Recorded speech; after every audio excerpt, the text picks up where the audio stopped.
Di era new normal ini kita tidak hanya sebatas berpikir pragmatis, tidak hanya berpikir hal-hal yang teknis, tetapi juga berpikir strategis.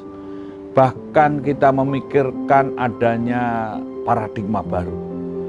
Hidup dalam paradigma yang baru untuk adanya standar, adanya suatu hal yang lebih luas, untuk tetap memiliki daya tahan, daya tangkal, dan daya saing.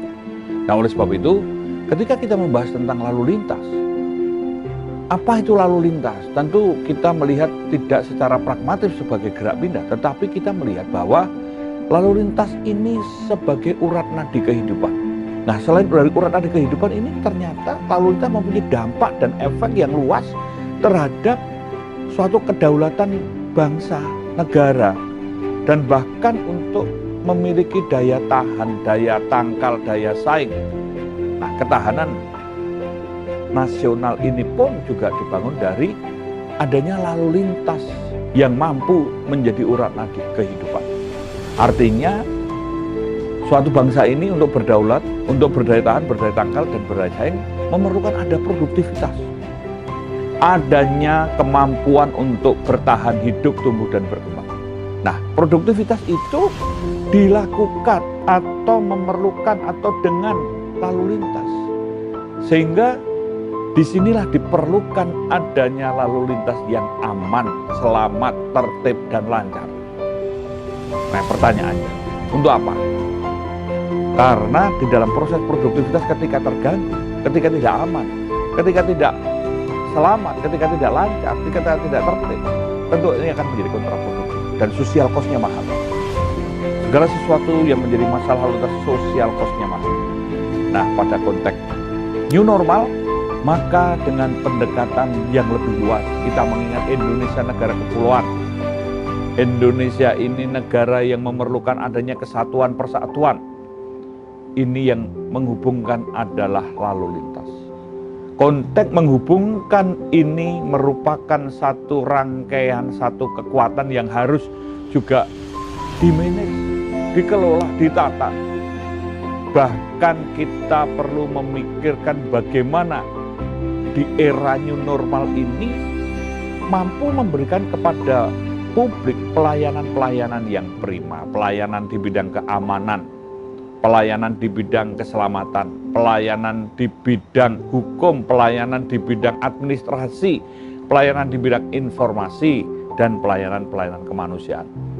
Ini merupakan bagian kita menyadari bahwa sumber daya manusia adalah aset utama bangsa. Nah, pelayanan di era new normal ada suatu tuntutan harapan untuk dapat memiliki standar. Standar apa yang harus diberikan? Yaitu standar kecepatan, ketepatan, keakurasian, transparansi, akuntabilitas. Nah, pada proses akuntabilitas ini secara moral, secara hukum, secara administrasi, berarti harus cepat, tepat, akurat, transparan, akuntabel, informatif, dan mudah diakses. Ini new normal. Di era new normal ini juga kita harus mengembangkan sistem-sistem berbasis kepada elektronik, berbasis online, saling terhubung satu dengan yang lainnya.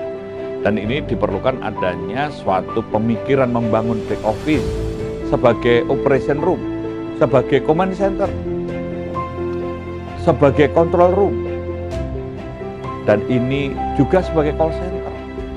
Ini menjadi pusat untuk menganalisa. Jadi semua era digital ini selain back office, adanya perlu ada aplikasi-aplikasi yang berbasis artificial intelligence dan Internet of Things atau penghubungnya atau networknya dengan internet yang satu dengan lain saling terhubung. Sehingga ketika dianalisa nanti bisa menghasilkan suatu produk yang berupa infografis, info statistik, info virtual lainnya yang real time, on time, dan anytime sebagai wujud prediksi, antisipasi, dan solusi. Dan disinilah kita mari bersama-sama memikirkan konteks lalu lintas ini dibangun dengan profesional. Artinya, kalau tadi kita memiliki suatu grand strategi yang besar ke depan, perlu ada namanya pengawakan secara profesional. Artinya diawaki oleh orang-orang yang ahli. Pelayanan-pelayanan yang diberikan kepada publik ini juga tidak sebatas hanya yang aktual, tetapi secara virtual. Sehingga antara yang ideal dengan yang aktual ini tidak ada gap yang terlalu dalam. Kita harus dibangun bermoral. Kita harus cinta kepada bangsa ini, patriotik. Dan kita juga menunjukkan bahwa moralitas ini baik dan benar. Artinya kita membangun atas dasar kesadaran, tanggung jawab dan disiplin. Yang bukan karena ketakutan, bukan karena keterpaksaan, tetapi karena kesadaran. Ini suatu peradaban. Apa yang dilakukan di era new normal ini, ketika kita melihat cara pandang tadi paradigmanya, kemudian bagaimana prosesnya, bagaimana sistem pelayanan, bagaimana spiritnya. Nah, disinilah kita tidak semata-mata untuk hanya membuat aturan atau membuat program, tapi ada sistem transformasi. Sehingga kita bisa mengembangkan melalui literasi road safety. Kenapa road safety? Di dalam bahasa Indonesia, road safety dapat diterjemahkan sebagai lalu lintas yang aman, selamat, tertib, dan lancar. Sehingga literasi ini merupakan bagian kita untuk menyiapkan berbagai permasalahan yang bisa ditumbuh kembangkan untuk mentransformasi dari pola atau tata cara hidup baru ini.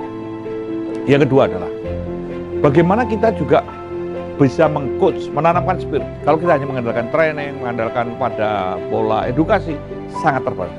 Tetapi dengan spirit untuk coach, ini menanamkan nilai-nilai road safety, nilai-nilai kemanusiaan, nilai-nilai aman, selamat, tertib, lancar, nilai-nilai untuk menurunkan tingkat fatal korban kecelakaan dan membangun budaya tertib.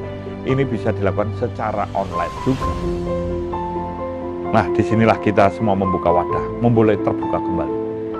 Bahwa dunia virtual ini sangat penting buat kita yang harus dibangun tadi. Kita juga perlu mengembangkan adanya intelijen media, intelijen road safety media management sebagai suatu sistem untuk bisa mencerdaskan, membangun, mengawali, memberikan pelayanan prima, meningkatkan kualitas pelayanan, memperbaiki kesalahan-kesalahan, atau bahkan melakukan suatu pembangunan yang merupakan suatu bentuk prediksi, antisipasi, dan solusi yang tersistematisir. Nah, kita juga perlu menghasilkan suatu algoritma. Ketika ada sistem elektronik, sistem-sistem yang lain, maka algoritma road safety ini sangat penting. Pada algoritma road safety ini kita bisa memetakan masalah, memetakan wilayah, memetakan potensi, dapat menganalisa, bisa menghasilkan produk-produk dalam bentuk indeks. Sehingga kita tahu bisa memberdayakan sumber daya secara efektif dan efisien. Dan apa yang dilakukan tadi bisa membangun kemitraan, bisa membangun persaudaraan, bisa membangun solidaritas sosial, bahkan kita semua bisa bersama-sama untuk membangun bangsa ini, untuk mencegah, untuk menyelesaikan secara proaktif problem solving, lebih mengutamakan kepada pencegahan. Dan kita juga cepat menangani dan mampu cepat untuk di dalam recovery atau rehabilitasi. Nah, di era new normal memang kita harus membuka diri, merubah paradigma dan cara pandang lama, sehingga tidak hanya terjebak pada pikiran-pemikiran yang pragmatis, tetapi juga kita mulai mengembangkan secara strategis, secara konseptual, teoretikal, bahkan kita punya pikiran yang visioner, yang jauh ke depan.